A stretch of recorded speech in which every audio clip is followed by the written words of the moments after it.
Jukai, the Dragon's Cave. It was sometime in late 80s. Naomi went out for an evening drive with her friends. Tom was their driver that day. Kazuya was the navigator. On the back seat, two girls, Naomi and Miki, were chatting. They've decided to go to Five Lakes area near Mount Fuji. Even though Jukai, the famous suicide forest, was close to their destination, they had no intention to go near it. But as they drove, Kazuya started to talk about Jukai and how he always wanted to see what's it like in the dark, since it will be late in the evening by the time they get there. It would be perfect for a ghost hunt. The two girls objected to the idea, but at the end, the boys somehow convinced the girls. So there it is, the new destination, Jukai, the suicide forest. There are a few famous tourist spots in Jukai, such as an ancient wind caves and ice caves, which can be found on the local tourist maps. The problem is, they had no idea where to go for a ghost hunt, as there were no smartphones or GPS back then. After all, Jukai is a vast forest area. So they were just driving around the area for a while, slowly, not knowing where to stop. Then Tom found a small sign on the side of the road. What is this? It says Ryugu Cave. Have you heard of it? Nobody has heard of it. But since they had no clear plans, they've decided to go out of the car and walk into the forest to find out where the sign would take them. Boys were excited, but the two girls in the back seats were not. For this wasn't their original plan. They only had 3 small flashlights, and the girls refused to go out with these small flashlights. So Tom and Kazuya decided to go out while the girls wait in the car. Jukai is located by Mount Fuji, and even in summer, it gets quite cool in the evening. The girls were getting cold in the car, and they regretted about not asking Tom to leave the car key. Oh well, it shouldn't be too long, Naomi thought. The forest was very quiet. When Naomi looked out, all she could see was the darkness. The girls were getting quite scared, but they never mentioned it to each other and tried to keep their conversation going. Suddenly, they heard a big banging sound, as if some large animal ran into the car. The girls screamed. Then something started to bang on the car windows. When they looked, they saw several hands hitting on the windows. "Stop it, guys!" Naomi yelled. It was quite obvious that the number of hands they saw exceeded hands of 2 boys. But Naomi didn't want to believe that this was a ghost attacking the car. Maybe the 2 boys met another group outside and tried to scare us, Naomi thought. She carefully opened the door, expecting to find the boys laughing. But there was nobody outside. Naomi went back in the car, where Miki was shaking in the back seat. Miki said, "This is not good, Naomi. Where are the boys? We need to be with them." And Miki grabbed the flashlight, the only one they had in the car, and opened the door screaming and jumped out of the car. Panicked, Miki ran into the woods where the boys walked in a few minutes ago. Naomi quickly gets out of the car and followed Miki, as she knew they should not be separated from each other. The trail was covered by large lava rocks, and the big roots from the trees were sticking out everywhere, making it impossible for the girls to walk straight. Miki handed the flashlight to Naomi and asked her to lead the way, as she was worried to take a wrong trail. The girls wanted to rush to the boys, but they have to be very careful not to fall or lose the sense of direction. Naomi paid attention to keep Miki close to her, but suddenly she heard Miki calling her from far back. "Naomi, wait! Don't leave me! You gotta help me!" Naomi walked back the trail, looking for Miki with a flashlight. Miki was on the ground with her ankle stuck in the roots of a large tree. Weird, Naomi thought. I was hearing her heavy breathing right behind me the whole time walking on the trail. How long has Miki stuck here? And whose breathing was I hearing? Naomi was confused, but she needed to focus on helping Miki right now, and she didn't want to scare Miki any more than how she already is. As Naomi reached down to release Miki's ankle from the roots, she felt like Miki's ankle got tangled more and more, as if the roots are fighting back. Naomi pulled the roots hard. Then she saw a part of the roots moved and grabbed her hand. Frightened, she pulled her hand away from it and looked at it again closely with the flashlight. What she saw there was rotten human hands, a few of them holding Miki's ankle. Miki screamed and tried to shake the rotten hands off from her leg. Hearing the girls screaming, Tom ran back the trail and found them. When he saw Miki's ankle, he jumped on and shook off the rotten hands, which was now pulling on her legs. Once her legs were released, 3 of them moved away from the big tree. From the distance, they used the flashlight to see the rotten hands, but they were all gone.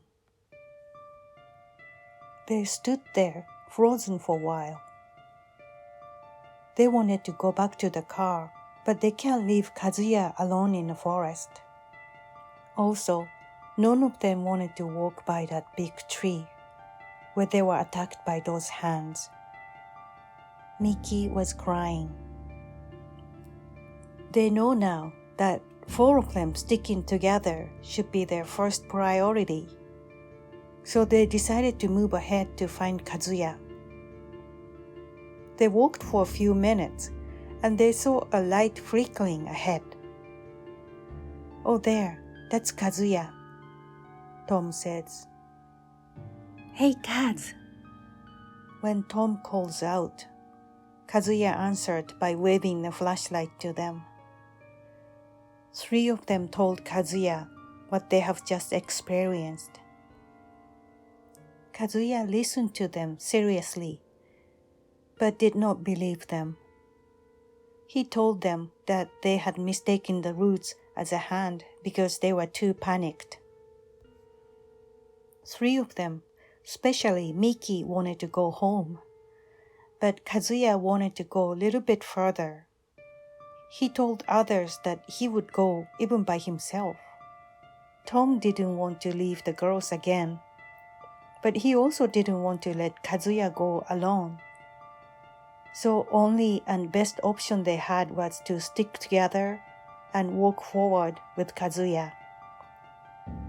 After a while, they arrived at the mouth of the Ryugu cave. The cave was large and seems to go down quite deep. There are Shimenawa ropes at the mouth of the cave.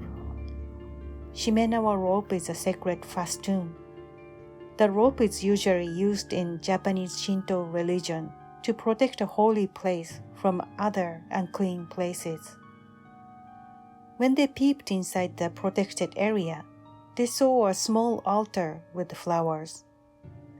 It was clearly enshrined by Shinto. Naomi felt like someone was watching her from deep inside the cave. She regrets to come here. They should not be there. She should have objected about their decision to come here. This is not a joke. This sacred place shouldn't be used for entertainment. It might be too late, but we need to make it right, Naomi thought.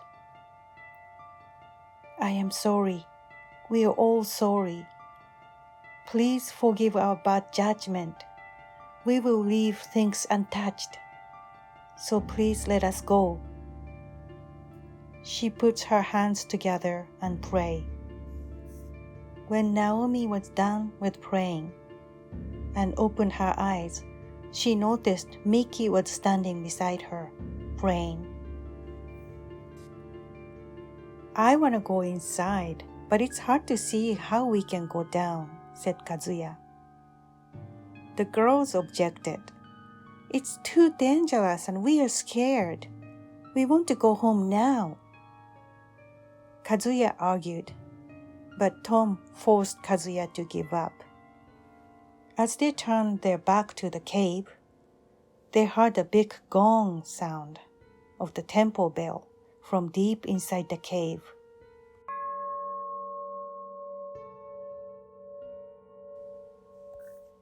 They turned back to face the cave again and looked at each other, puzzled. As they watched, a white thing that almost looked like a smoke moving inside the cave. And it was moving towards them. What is this? Naomi mumbled. It was so unreal, but they saw it. A dragon, Kazuya said. They were too stunned, and they even forgot to be scared. It did look like a dragon, and the name Ryugu Cave. Ryugu means a dragon's shrine. That dragon-like smoke quickly slides out of the cave, then flew in front of their eyes and disappeared in the Jukai forest. They did not know what to make of it. No one could speak for a while. But they slowly started to walk back to their car. On the trail, Kazuya was leading the group. He was quite excited and kept on speaking about what they have just witnessed. But other three walked slower without speaking much, because they were still worried about the rotten hands they saw earlier. When they were about halfway back to the car, Kazuya suddenly stumbled and rolled on the ground. The other three cringed with fear. Kazuya dropped his flashlight and fought to shake something off from him. Knowing what it is Kazuya was fighting, Naomi and Tom hesitated, but get to Kazuya to help.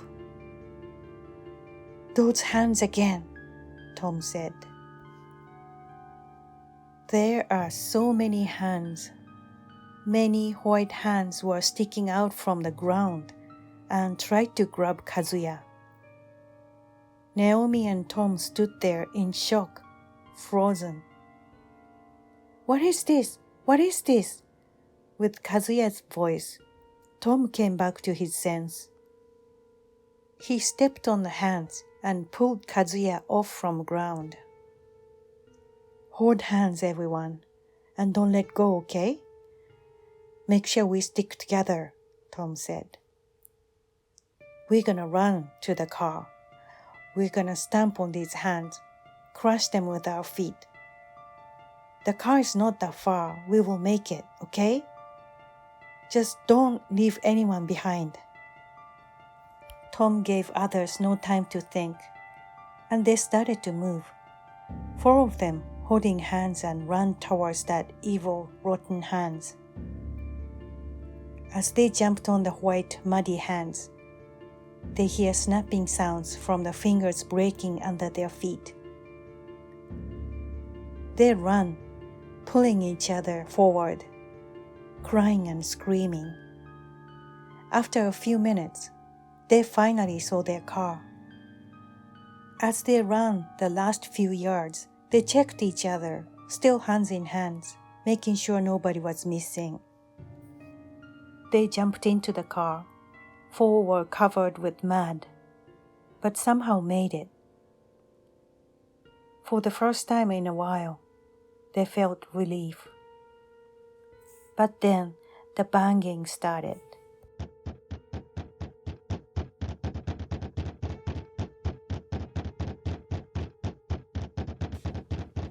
The hands followed them, slapping and hitting the roof, windows, and entire body of the car. The white muddy hands, hundreds of them, are banging on the car. Screaming, the girls were about to pass out. Tom's hands were shaking so bad, but he managed to start the engine. He slammed on the gas pedal. The muddy, rotten hands stick to the car for a while, but all of them eventually fell off. Without the banging of the hands, the car was running very quiet.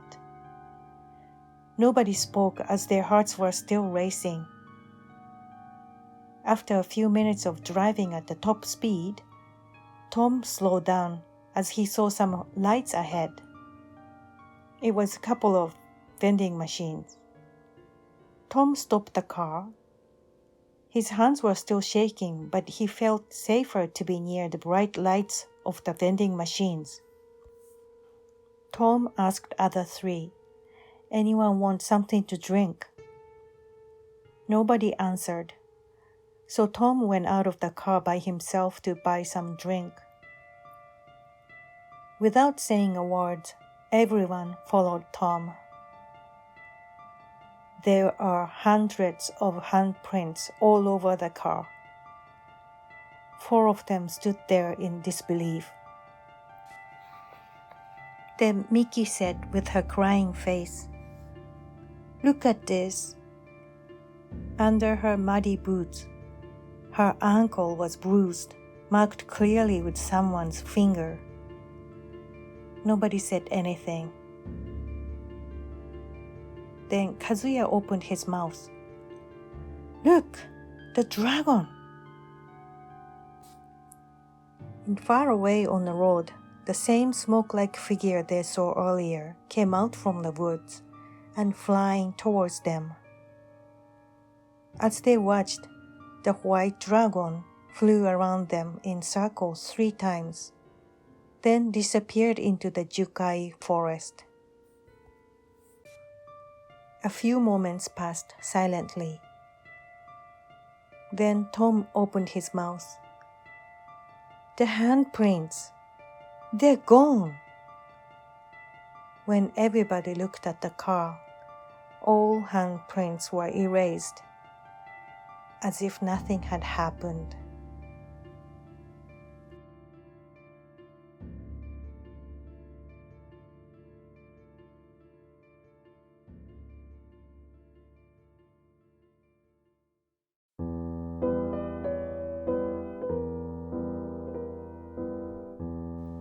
Thank you for watching, and I hope you enjoyed this story. If you did, please subscribe the channel for more scary stories.